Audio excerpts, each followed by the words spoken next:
Shalom, everyone. We have a imperative message today. We're going to go into the writings of the Apostle Paul. The New Testament is composed of letters to churches written by the Apostle Paul. So it's a very prominent doctrine or prominent influence in the New Testament.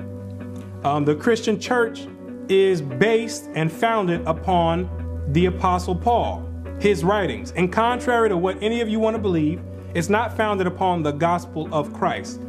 It's not founded upon that. It's founded upon misinterpretations of the letters of Paul. That's what it's founded upon.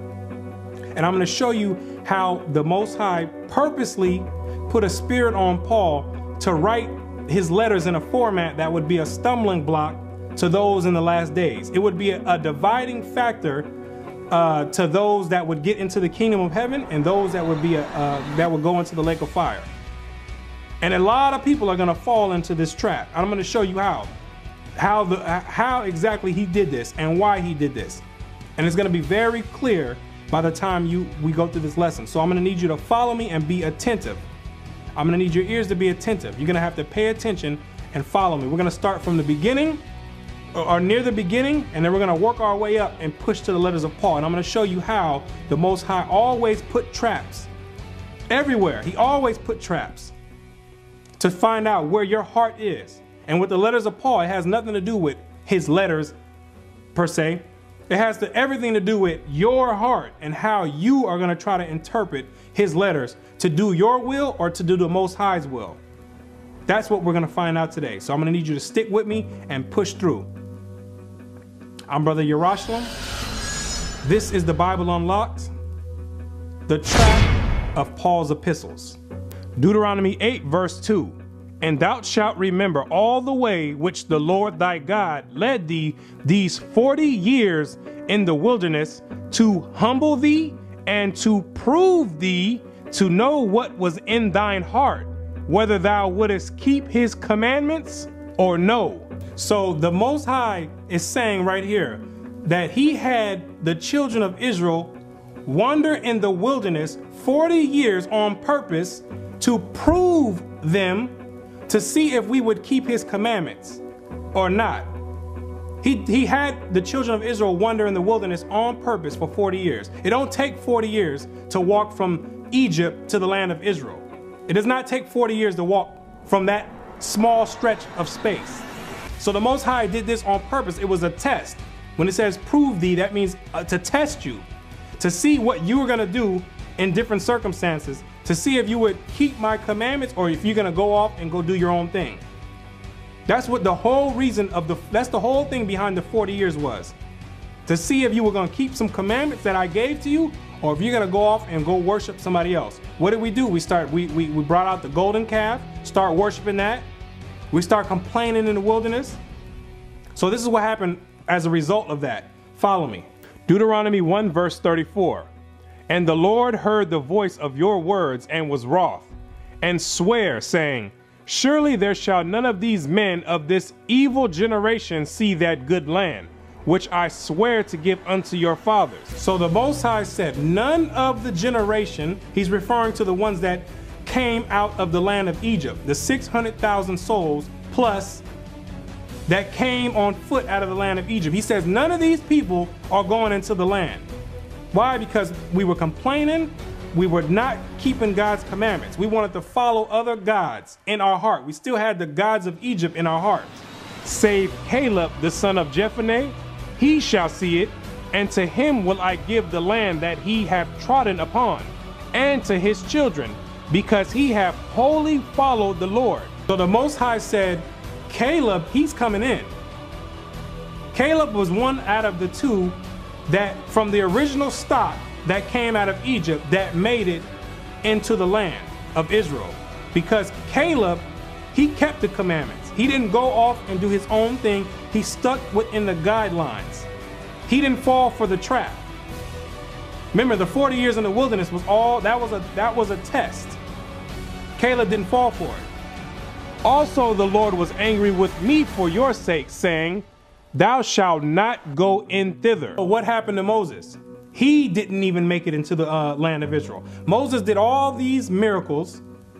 He did all this work to get the children of Israel out of Egypt. And guess what? All that because he didn't endure to the end. That's why the scriptures tell you he that endured to the end. Moses didn't make it. He made it close to the end, but he disobeyed the Most High. He did his own thing. And for that, the Most High said, the Most High had him go up on a mountain. He said, look to the east, the west, the north to south. He said, look at all this beautiful land. Guess what? You're not going in. That's what he told Moses. Moses just got to see the land with his eyes, but he didn't pass the test, so he didn't get to go in, as great as he was. But Joshua, the son of Nun, which standeth before thee, he shall go in thither. Encourage him, for he shall cause Israel to inherit it. Moreover, your little ones, which ye said should be a prey, and your children, which in that day had no knowledge between good and evil, they shall go in thither, and unto them will I give it, and they shall possess it. So who got to go into the land? It was Joshua and Caleb from the original stock. They're the only ones that bridged the gap from Egypt to the land of Israel. Nobody else made it. Everybody else got the Most High killed. He killed everyone in the wilderness. That's the whole point of the 40 years. That many people did not pass the test when the Most High left us in the wilderness to prove us if we would keep his commandments. We didn't follow it. But he let the new generation, the ones of those that came from Egypt that had kids, he let all their kids come into the land with Joshua and Caleb. So now we're coming into the land with a new generation of people. And now we're going in there to possess it. And watch how the Most High still going to have a test for these people that go in. Nobody is left without a test. It's all a test to see where your heart is going to be at. So watch what happens next once we get into the land with this new generation of people. Judges chapter 3 verse 1. Now these are the nations which the Lord left to prove Israel by them. The Most High, when we came into the land of Israel, we were knocking off nations left and right. We were knocking off many nations, but the Most High purposely left nations in there to prove us, and it's going to explain as we go down. He left nations on purpose. That's why all the inhabitants of the land of Israel never got pushed out of that land. He did that on purpose. It's not that because we didn't have enough power to get these nations out. The Most High left them there on purpose to prove us or to test us. Watch. Namely, 5 lords of the Philistines, and all the Canaanites, and the Sidonians, and the Hivites that dwell in Mount Lebanon, from Mount Baal-Hermon unto the entering in of Hamath. And they were to prove Israel by them, to know whether they would hearken unto the commandments of the Lord, which he commanded their fathers by the hand of Moses. This is the reason why he left those nations, to see if we're gonna listen to what he commanded us in the wilderness. He wants to see where your heart is really at. He's looking down. He's like, I'm gonna leave these Canaanites and these other nations in the land because I want to see what these children of Israel are going to do. I want to know where their heart is genuinely at. If they're going to keep my commandments or if they're going to look at the Canaanites and these other people and how they worship their gods, and they're going to be curious and start dabbling into their the other nations' philosophies. I want to see what they're going to do. So the Most High is just sitting back and is on his throne. He's like, let me see what's going to happen. And the children of Israel dwelt among the Canaanites, Hittites and Amorites, and the Perizzites, and Hivites, and Jebusites.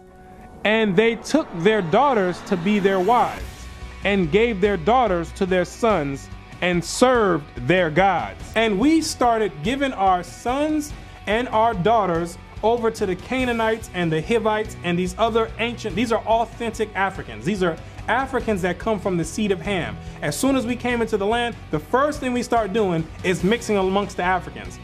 We started taking their daughters, we started giving them our daughters, they start taking our sons, and vice versa. The Most High told us in Deuteronomy 7, he told us not to give our daughters over to these nations because these nations were dabbling in other types of philosophies that were against what the Most High commanded us to do. They were dealing with homosexuality witchcraft, Satan worship. They were dealing with all that, burning and sacrificing their kids in the fire. They were dealing with all these evils that the Most High said for us not to be doing. And we started serving their gods. We started getting curious. Well, let me see what these guys are doing over here, the Canaanites. Oh, that looks interesting right there. That the Canaanite God says that they don't have to keep any laws. That they can just go off and do whatever they want. That's what that God says. I like that God right there, so I'm gonna go do that. Follow me, people.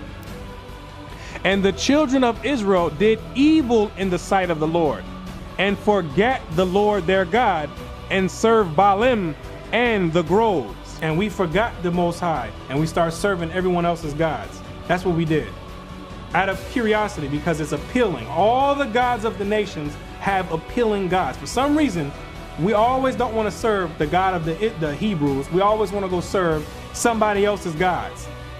They're appealing. Like the God of Christianity, that God is appealing to a lot of our people and a lot of people out there in the world. It's very appealing. He tells you don't have to keep any commandments. He tells you can do whatever you want. It's a free-for-all. So it's all the gods of the nations have always been appealing. Therefore, the anger of the Lord was hot against Israel, and he sold them into the hand of Chusharishathaim, king of Mesopotamia. And the children of Israel served Chusharishathaim 8 years. So since we didn't want to listen to the Most High, he sent the king of Mesopotamia to come down there and start enslaving us. This was the beginning. This is the first captivity in the land of Israel. After we just came out of captivity in Egypt. Soon as we got into the land, slavery. Because we don't want to listen. We're always trying to go after somebody else's gods, and we never want to listen to the Most High's commandments. That's how we ended up in all the various captivities, and eventually into the last captivity today, starting with the in the transatlantic slave trade. That's how we ended up here, not obeying and listening to somebody else trying to move us away from the commandments. So you can see clearly that the Most High continues. He puts tests out there to see how we're gonna deal with these tests, how we're gonna deal with these circumstances. He always puts them out there. It even goes further. It even goes beyond this. It goes all the way back to Adam. When he made Adam, he didn't just give Adam reign and let him do whatever he wants. He gave him a choice.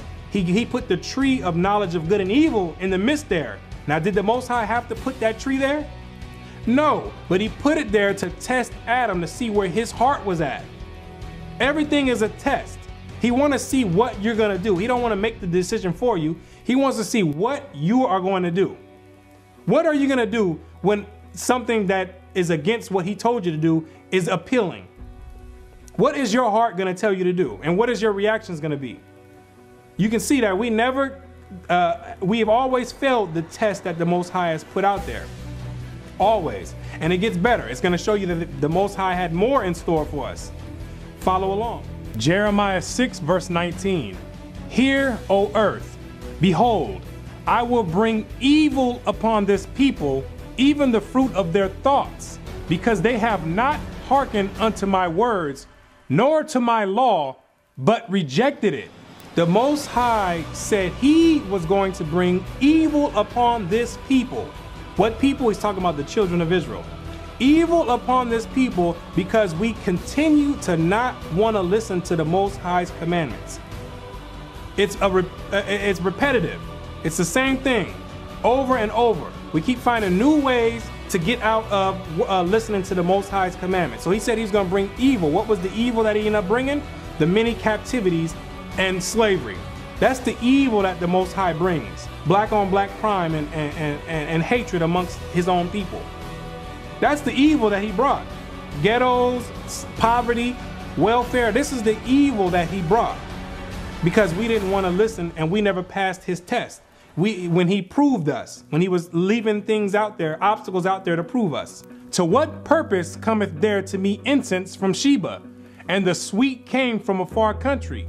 Your burnt offerings are not acceptable, nor your sacrifices sweet unto me. The Most High didn't want any burnt offerings. He didn't want any of that because we were worshiping him with lip service, but we didn't want to keep no commandments. We were playing the role from the outer look, looked like we were playing the role, but within, we wasn't keeping no commandments, and we didn't desire to. We wanted to follow everyone else. Therefore, thus saith the Lord, behold, I will lay stumbling blocks before this people. The Most High says, I will lay stumbling blocks. I will, referring to a future prophecy, or it's a future tense.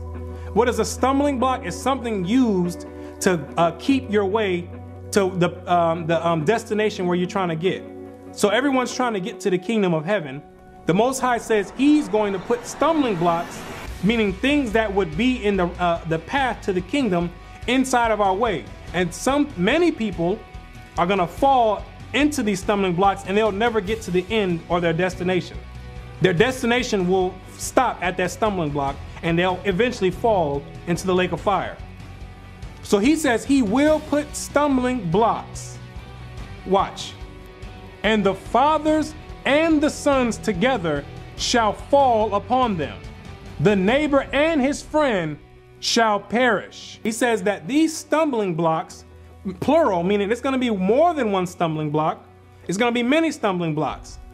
But the people that fall into these stumbling blocks, they're not going to be able to get out.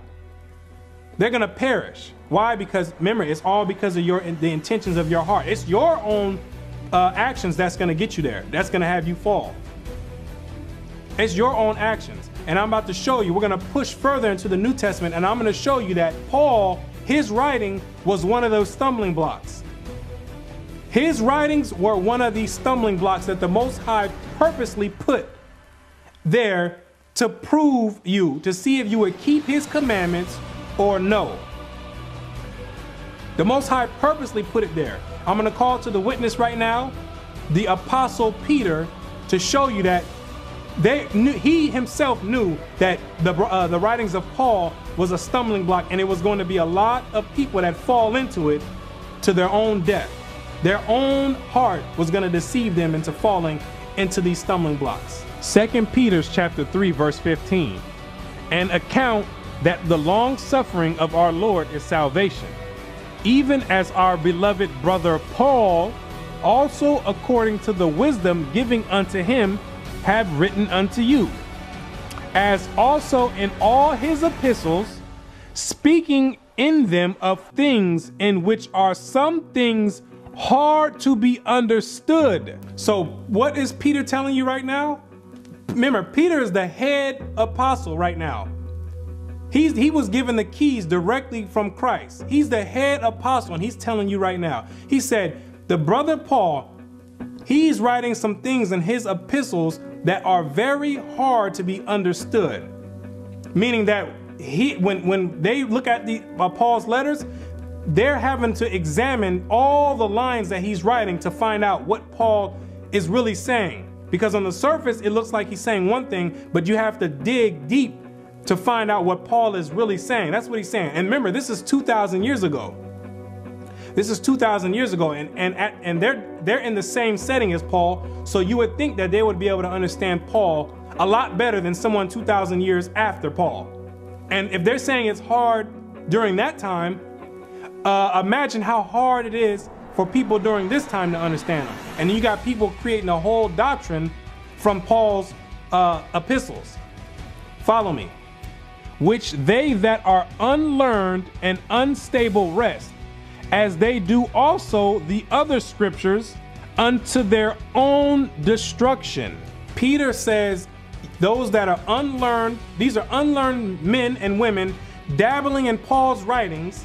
When he says unlearned, meaning you don't know none of the other scriptures. You don't know anything about the law, the prophets. You don't have any history to draw from, and you dabbling with Paul's writings. He said it's going to be to your own destruction. That's the stumbling block that the Most High said he was going to put out. And Peter's letting you know that it's going to be a lot of people that fall to their own destruction. Now, why is it your own destruction?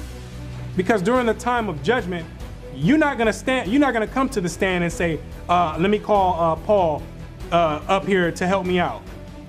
You can't call Paul to help you out and say, well, Paul said this. No, it's to your own destruction. That's why the Most High left. He put the Spirit on Peter to put this in his writings. So there would be no excuse. There would be no excuse. Now, is Paul, this is not to say that Paul is purposely doing this. Paul didn't purposely write the way he wrote to purposely throw people off. I'm quite sure that he didn't know that his letters that were sent to churches would be taken and put in books, and then doctrines would be created out of it. I'm pretty sure he didn't know that. I'm pretty sure that was not his intent, to blow up and be a foundation of 2-point-something billion people that will follow his writings and don't have a clue at what he's saying. What we're going to do, I'm going to get ready to go in and show you some of these stumbling blocks in Paul's writings, how the Most High he's going to give you two choices with Paul's writings. Because Paul goes, sometimes it seems like he's telling you to go against certain things, but on another scripture, he'll tell you, don't go against it. So the Most High purposely put him in there to prove you, to see where your heart is at. Follow me, watch this. Romans chapter 6, verse 14. For sin shall not have dominion over you, for ye are not under the law, but under grace. This is when you see a Christian jump out of their seat hollering amen. They'll holler amen quick for this verse.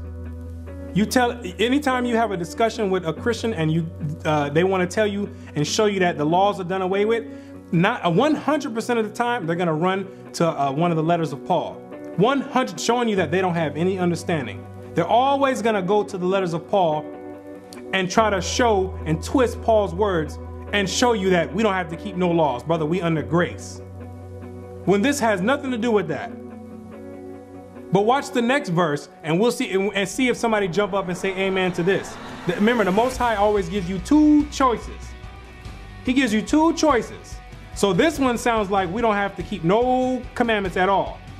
But watch what happens when you read the next verse. And this, remember, it's all to prove you, to see whether your heart is going to allow you to keep his commandments or no. He's sitting back looking at you like, let me see what this man is going to do. Watch what happens when we read the next verse, and we'll see where your heart is really at. What then? Shall we sin because we are not under the law, but under grace? God forbid.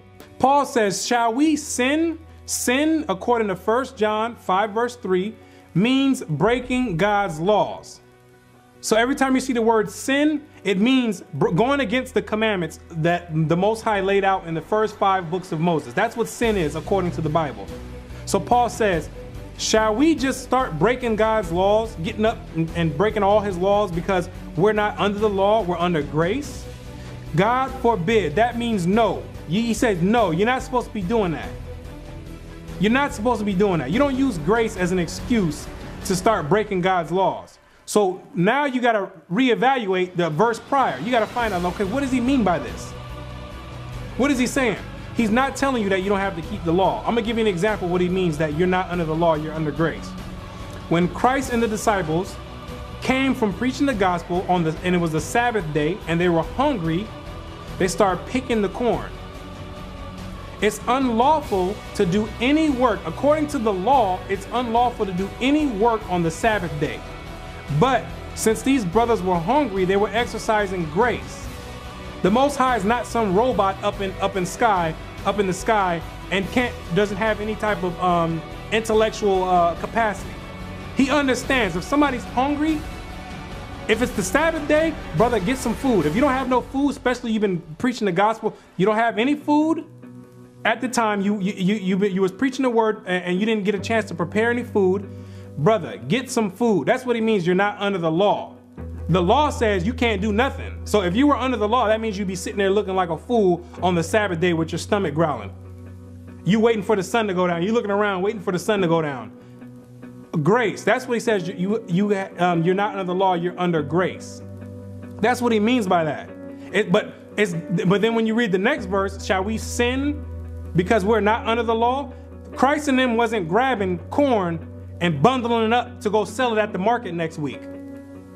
They wasn't just using grace as an excuse to start breaking God's laws for no reason. It was a reason why they had to extend the law of the Sabbath. They had to go outside of the boundaries on the Sabbath day because them brothers were hungry. You're not going to sit there on the Sabbath day and you see somebody dead or dying on the floor and you say, brother, it's the Sabbath day. I'm sorry, I can't do no work. You're a doctor. I can't do no work. I got to wait for the sun to go down. When the sun drops, then I can go ahead and help you. That's what he means. You're not under the law. The law is not made to have somebody in a cage. It's a guideline. It's a guideline. Sometimes things happen where you might have to go outside the guideline, but then you come right back in and go right back on the guideline of keeping the commandments. That's all he's saying, that you're not under the law, you're under grace. That's it. It's as simple as that. And this concept of grace is not something new invented by Paul. It's not something that Paul just woke up one day and said, you know what, grace. You can read about grace all the way back in Genesis. All throughout the Bible, there's grace. All throughout the Bible. That's why you're not supposed to be dealing with Paul's letters until you have understood all the previous chapters in the Bible. This is the last section of the Bible you're supposed to be dealing with. The last one. That's why Peter told you it's going to be to your own destruction. And the Most High wants to know where your heart is really at. Galatians 5 verse 17. For the flesh lusteth against the spirit, and the spirit against the flesh. And these are contrary the one to the other, so that ye cannot do the things that ye would. So Paul is telling you that the flesh and the spirit, it's a war going on. They're contrary. The flesh, the outward man, this thing wants to do all the lust and despicable things, but the spirit inside wants to do something contrary. What he's referring to really is keeping God's commandments. The spirit wants to keep God's commandments, but the lust, or the lust of the flesh, is trying to tell you, go do something else. But if ye be led of the spirit, ye are not under the law. This, once again, is where you see the Christians fly up out of their seats with an amen. See, brother, I'm led of the spirit. I'm not under no law. I don't have to keep no law. I'm led of the spirit. Well, Brother Charles, didn't I just see you last week coming out of Chippendales, the strip club? Didn't I just see your car pulling out of there? Did the spirit lead you there? Did the spirit lead you there? Now I got to ask you, well, what spirit are you led by? Because it just said this, if you're led by the spirit. Well, what spirit? There's many spirits. He's talking about the spirit of Christ. If you're led by the spirit of Christ, you're not under the law. The same example that we already gave, or that I already gave in the last verse. You're not under the law. The spirit of Christ is not, you're not going to be under the law. You're going to be doing the things already. Your spirit is already going to tell you to keep the commandments. So the law, you don't have to go through and just be reading laws and be bound by a law. The spirit already, if you got the spirit of Christ in you, you're going to be keeping the commandments already. Now the works of the flesh are manifest, which are these. Now Paul's about to tell you what the works of the flesh are. And you're going to find out which spirit you're led by. Watch.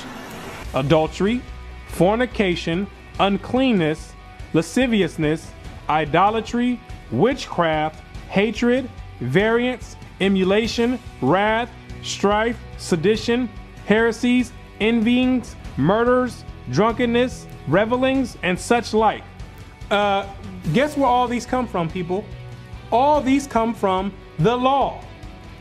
All these come from the law. So that's telling you, if you're doing any of these things, you're not led by the Spirit. All these things come from the law. The witchcraft, all that stuff, you're not supposed to be doing, dabbling in that stuff. That all comes from the law. Paul's telling you right now, if you're doing these in the flesh, you're not led by the Spirit. He's speaking in codes. Remember, he's speaking to other people that have a high intellectual capacity and they have the same, at least a similar amount of knowledge as he does regarding the law. So if you're doing this, you're not led by the Spirit. The Spirit of Christ, you're going to be keeping the commandments and you're not going to be doing these things. That's what he's saying. He's not saying you don't have to keep no commandments because you're led by the Spirit. Well, what Spirit?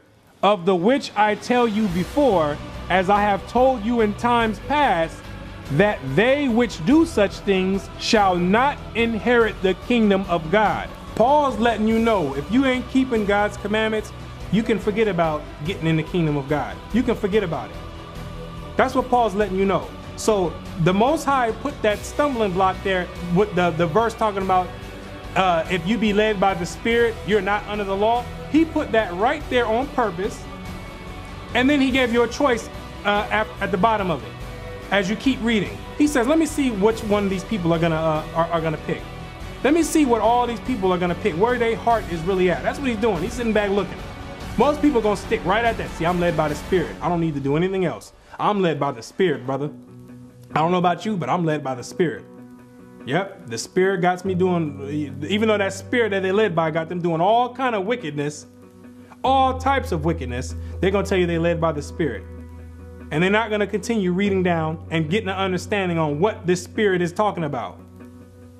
This is what the Most High is dealing with. The Most High is dealing with stumbling blocks, and this is one of them. And there's plenty of stumbling blocks in the writings of Paul that you should not be dabbling with if you don't have a clear foundation in the Old Testament.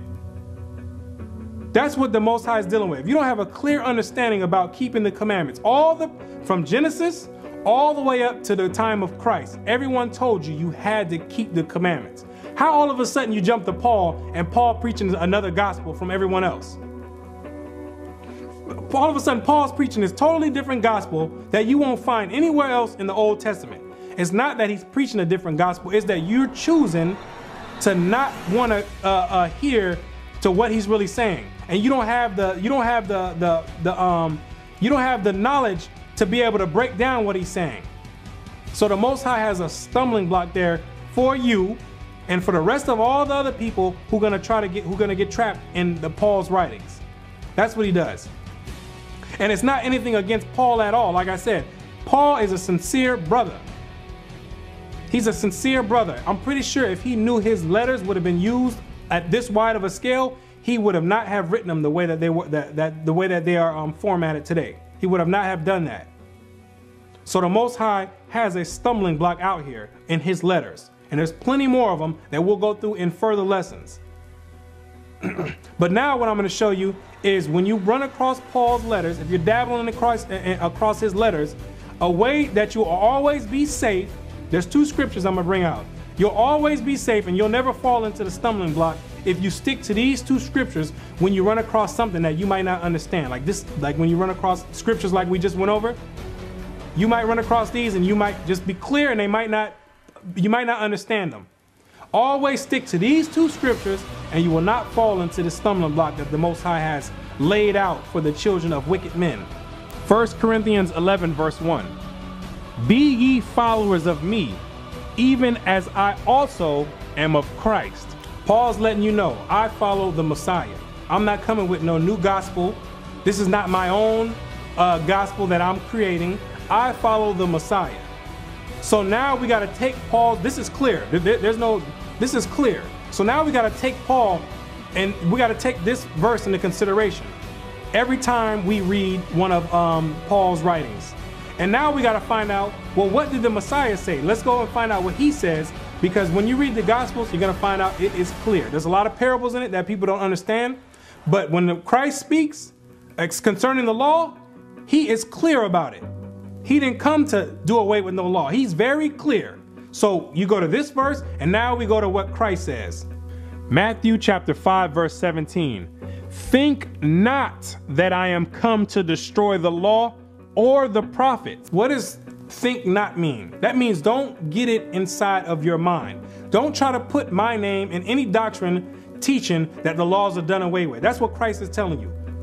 That's what he's telling you, because he knew people in the last days would start preaching about you don't have to keep no laws. No, don't put my name in that at all, is what he's saying. I am not come to destroy, but to fulfill. Christ came to fulfill the things that were written about him in the law and in the prophets. So if he destroyed the law or the prophets, he'd be getting rid of himself. He'd be destroying himself, because he's written all in the law and in the prophets. For verily I say unto you, till heaven and earth pass, one jot or one tittle shall in no wise pass from the law, till all be fulfilled. Everything written about Christ must be fulfilled, and it has not been fulfilled. There's prophecies about his next return. There's prophecies about him having an everlasting kingdom. There's prophecies about him taking down all the kingdoms of the world. There's prophecies about him setting up the children of Israel in a government of the kingdom of heaven. These have not been fulfilled. So he says, till heaven and earth pass, nothing is going to pass from the law. at all. These bear witness. Heaven and earth bear witness, and they're still here today. We can look up, we can look down. They're still here today. So that means the law didn't go nowhere. If you believe in Christ, this is why I say they don't preach the doctrine of Christ, because this is plain as day. This is clear as day. Whosoever therefore shall break one of these least commandments and shall teach men so, he shall be called least in the kingdom of heaven. There goes your Christian church right there. That's where y'all aiming for. A lot of you out there. This is not all this, because there's some sincere Christians out there who really want to learn. And these videos are for you. There's some that really want to learn, but the majority of them, they don't want to learn. They just want to be lawless and do their own thing and worship their own gods and just use the Bible as a cover-up. He says, I'm telling you, if you're teaching that, and you're teaching, if you're doing no commandments and you're teaching men that they don't have to keep no commandments, he said you're going to be called least in the kingdom of heaven. You're going to have a low spot. But whosoever shall do and teach them, the same shall be called great in the kingdom of heaven. If you're doing the commandments and keeping the commandments, and you're teaching people to keep the commandments, you are aiming for a great spot in the kingdom of heaven. Why they don't teach that in the Christian church? If we're supposed to be following Christ, why this verse don't come out in the Christian church? Because you're not following Christ. You're following misinterpretations of Paul's writings. 2-point-something billion people deceived because of misinterpretations of Paul's writings. And the Most High put that stumbling block there on purpose. Now let's find out one of these laws that you must keep and you're not twisting and to do your own will. Leviticus 19 verse 28. Ye shall not make any cuttings in your flesh for the dead, nor print any marks upon you. I am the Lord. No tattoos. You're not supposed to be doing that. You're not supposed to be carving in your skin, because the body is the temple. You're not supposed to be doing that. I'm gonna ask you, are we supposed to be doing that? Can we do, is that a law that's hard to keep? Or some of you just have to go get a tattoo? You see what I'm saying? The Most High want to see where your heart is at. That's what it all boils down to. He want to see where the children of men's heart is at. He wants to know the inner thoughts of each man. So he left these writings of Paul there purposely. He had a spirit put on Paul to write in this format, and he want to know what each and every one of you are about. He wants to know it. That's why it tells you that the gate, that broad is the way that leadeth to destruction, and many are going to go into that. But the gate that leads to the kingdom of heaven, he says, few are going to find it. Because the stumbling blocks that he put out, everyone's going to fall over that. Everyone's going to fall over that. So right now is your opportunity. If you got to take this lesson, listen to it, be attentive to it, and use these as tools to not fall into the stumbling blocks. I'm telling you right now, you got to keep the commandments and follow Christ. That's your ticket to the way to the kingdom of heaven. There's no other way. There's no other way. Anything that's going to get you against that, or is contrary to that, that you might perceive that way, leave it alone. You might not have a full understanding on it, and it's taking you into a different path. So with that, I'm going to say shalom. With the next videos that I'm going to bring out, we're going to go into a few of the topics that are major stumbling blocks with the Christian church. And we're going to give you some of these tools through the Spirit of the Most High for you to be able to jump out of that, if your heart is pure. With that, I say shalom until next time, and peace.